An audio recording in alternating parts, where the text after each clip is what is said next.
क्यों नहीं किया श्री कृष्ण ने राधा जी से विवाह।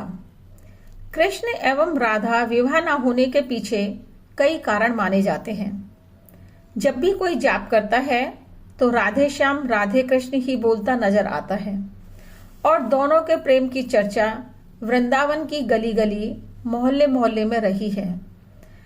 तब यह प्रश्न उठता है कि दोनों ने विवाह क्यों नहीं किया। ऐसा क्या कारण बना जो दोनों का विवाह नहीं हो सका। क्या किसी के श्राप का कारण बना और किसी ने श्राप दिया तो क्यों दिया। दोनों का प्रेम अमर होने के बाद भी विवाह नहीं हुआ। श्री दामा ने क्यों श्राप दिया राधा को कृष्ण से दूर रहने का। इन सभी जिज्ञासु प्रश्नों के जवाब हम इस वीडियो में जानेंगे।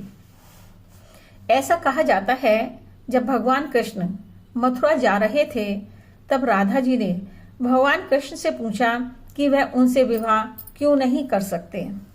भगवान कृष्ण ने उत्तर देते हुए कहा, क्या कोई अपनी आत्मा से विवाह करता है। इससे ऐसा आभास होता है कि भगवान कृष्ण राधा जी को बहुत प्रेम करते थे और राधा जी उनके लिए एक साधारण लड़की न होकर आत्मा एवं हृदय बन गई थी जो हमेशा उनके साथ रहती थी। दोनों संसार को प्रेम की परिभाषा से परिचित कराना चाहते थे। श्री कृष्ण बताना चाहते थे कि प्रेम भौतिक संबंध नहीं है बल्कि आध्यात्मिक प्रकृति है। प्रेम और विवाह अलग अलग नहीं है।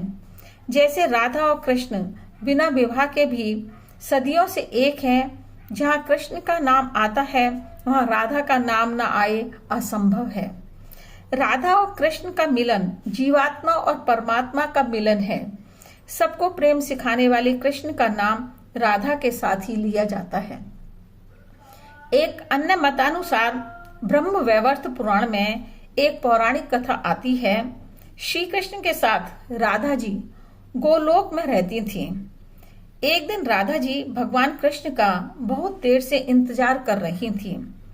इंतजार करते करते जब बहुत देर हो गई तो वह स्वयं ढूंढने के लिए निकली। राधा जी को रास्ते में श्री दामा मिले। राधा जी श्री दामा से भगवान कृष्ण के बारे में पूछा। श्री दामा को लगा कि राधा जी गुस्से में हैं, अतः उन्होंने मजाक करते हुए कहा कि वह तो आपसे ही मिलने गए हैं। राधा जी फिर भी भगवान कृष्ण को आगे ढूंढने के लिए चली गईं। एक स्थान पर उन्होंने भगवान श्री कृष्ण को एक ग्वालिन विरजा के साथ फल खाते देखा। उनके तन बदन में आग लग गई।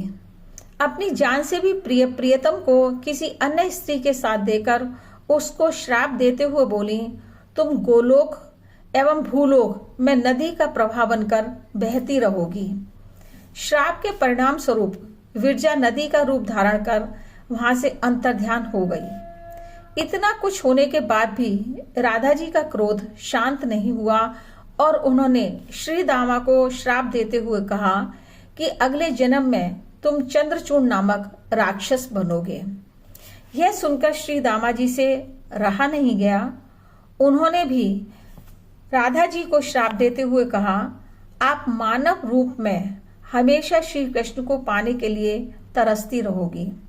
श्राप के कारण ही श्री दामा राक्षस बने और राधा जी को वृषभान एवं कीर्ति के घर पृथ्वी लोक पर जन्म लेना पड़ा। कुछ समय तक तो राधा और कृष्ण ब्रज में साथ साथ खेलते और अटखेलियां करते रहे, परंतु समय के साथ साथ पूर्व जन्म के श्राप ने प्रभाव दिखाना प्रारंभ कर दिया। धीरे धीरे करके रास लीलाएं बंद हो गईं। श्री कृष्ण को कंस से युद्ध करने के लिए वृंदावन जाना पड़ा। बस यही समय था जब श्राप ने अपना प्रभाव दिखाना प्रारंभ कर दिया और दोनों का विरह होने लगा। श्री कृष्ण जब चले गए तो राधा जी का विवाह एक रायण नामक वैश्य से कर दिया और राधा जी हमेशा के लिए भगवान कृष्ण से अलग हो गईं। शास्त्र यह भी कहते हैं कि राधा जी अपने पति के पास अपनी छाया छोड़कर बैकुंठ चली गई थी। श्री दामा के श्राप के कारण ही श्री कृष्ण एवं राधा जी का विवाह नहीं हो पाया, परंतु दोनों का प्रेम आज भी अमर है। एक अन्य पौराणिक किंवदंती के अनुसार राधा जी भगवान कृष्ण से 11.5 महीने बड़ी थी। राधा जी ने अपने नेत्र तब तक नहीं खोले जब तक भगवान कृष्ण ने जन्म नहीं ले लिया। जब भी श्री कृष्ण बांसुरी बजाते, राधा जी बेसुध होकर दीवानी सी नाचने लगती थीं। दोनों का एक दूसरे से बहुत अधिक प्रेम था। दोनों विवाह भी करना चाहते थे। दोनों के विवाह की बात जब राधा जी के घर वालों को पता चली तो उन्होंने उन्हें घर में बंद कर दिया, क्योंकि राधा जी का विवाह पहले से ही कहीं और निश्चित हो चुका था। जब भगवान कृष्ण को यह मालूम पड़ा कि राधा को घर में बंद कर दिया है, तब यशोदा माता से राधा के साथ शादी करने का प्रस्ताव रखा। यशोदा माता ने कहा, एक तो राधा तुमसे बड़ी है और दूसरे उनका विवाह कहीं और निश्चित हो चुका है। लेकिन कृष्ण जी नहीं माने। तब नंद बाबा ने भी समझाने का प्रयत्न किया, परंतु सभी प्रयत्न निष्फल हो गए। अंत में नंद बाबा और माता यशोदा उनको लेकर गर्ग ऋषि के पास गए। गर्ग ऋषि ने समझाते हुए कहा कि तुम्हारा जन्म किसी एक दिव्य मिशन के उद्देश्य के लिए हुआ है। तुम संसार के तारणहार हो और धर्म की स्थापना करोगे, इसलिए तुम्हारा एक साधारण लड़की से विवाह करना शोभा नहीं देता है। ऋषि की बातें सुन श्री कृष्ण जी गुस्से से बोले, मुझे नहीं बनना तारणहार और ना ही मुझे किसी धर्म की स्थापना करनी है। मैं तो अपने ग्वाल वालों, सखाओं, गोपियों, गायों, बछड़ों, नदी, पहाड़ों के साथ खुश हूँ। एक अधर्म का पालन कर मैं धर्म की स्थापना करूं? जिस लड़की को मैं प्यार करता हूं और जो मुझे प्यार करती है, उसके साथ अन्याय करूं? गर्ग ऋषि के इस प्रकार समझाने पर जब नहीं माने, तब उन्होंने श्री कृष्ण के जन्म के विषय में बताया। कहा, तुम्हारे माता पिता देवकी और वसुदेव हैं, जिनको राजा कंस ने वर्षों से कैद में डाल रखा है। तुमको अपने माँ बाप को छुड़ाना है। नारद जी तुम्हें पहचान चुके हैं और तुमने अपने सभी गुण प्रकट कर दिए हैं। बस यहीं से राधा और श्री कृष्ण की दशा और दिशा दोनों परिवर्तित होने लगी। राधा कृष्ण के बीच की दूरियां बढ़ने लगी। कुछ समय पश्चात कंस मामा के बुलाने पर श्री कृष्ण को मथुरा जाना पड़ा। मथुरा जाने से पहले श्री कृष्ण राधा जी के घर गए और बिना कुछ कहे अपनी बांसुरी उनको उपहार स्वरूप भेंट कर आए। मथुरा जाते समय श्री कृष्ण ने राधा जी से वादा किया कि वह वापस लौटकर वृंदावन आएंगे, परंतु कभी नहीं आए और ना ही राधा जी द्वारिका और मथुरा भी कभी गईं। भगवान कृष्ण के मथुरा जाने के बाद राधा जी ने अपने माता पिता की इच्छा के अनुसार विवाह किया। राधा जी जब कभी भी कृष्ण की याद में परेशान होती थीं, तो बांसुरी बजाकर उनकी यादों में बस जाती।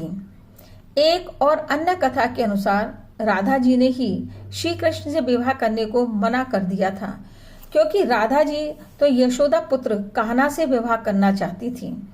राधा जी अपने आप को महलों में रहने लायक नहीं मानती थीं।